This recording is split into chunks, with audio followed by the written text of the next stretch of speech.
Titus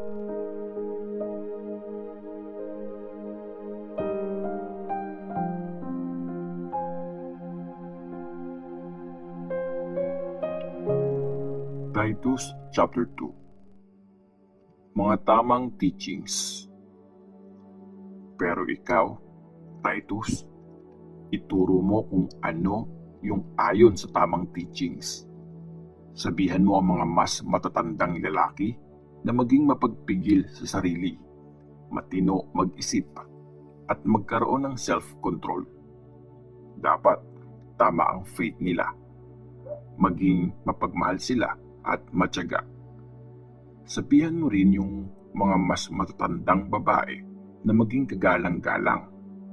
Dapat di sila naninira ng kapwa at di rin sila lasinggera. Dapat ituro nila kung anong mabuti para maturuan nila ang mga mas batang babae na mahalin ang asawa at anak nila, maging mahinahon, malinis ang pagkatao, at maging mabuting may bahay na sumusunod sa mga asawa nila para walang masabing masama laban sa salita ng Diyos.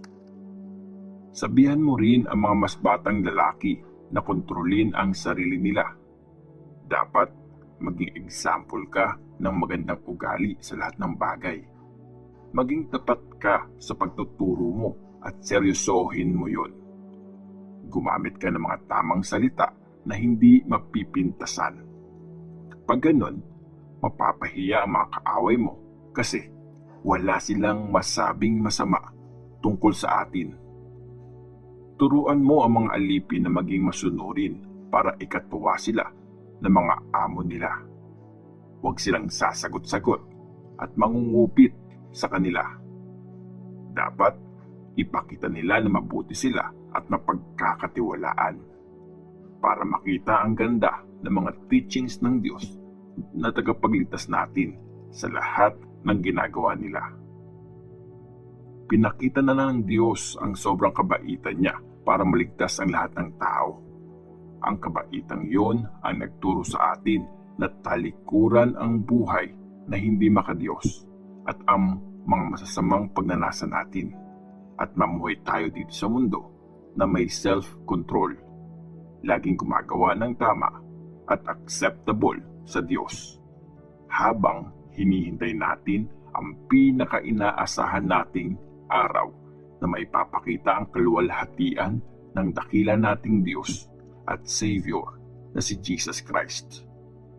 Binigay niya ang sarili niya para palayain tayo sa lahat ng kasamaan at linisin tayo para maging sariling bayan niya na masigasig gumawa ng mabuti.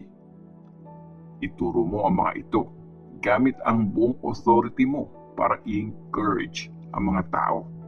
Pero pagsabihan mo rin sila, ipakita mong deserving ka sa respeto ng lahat.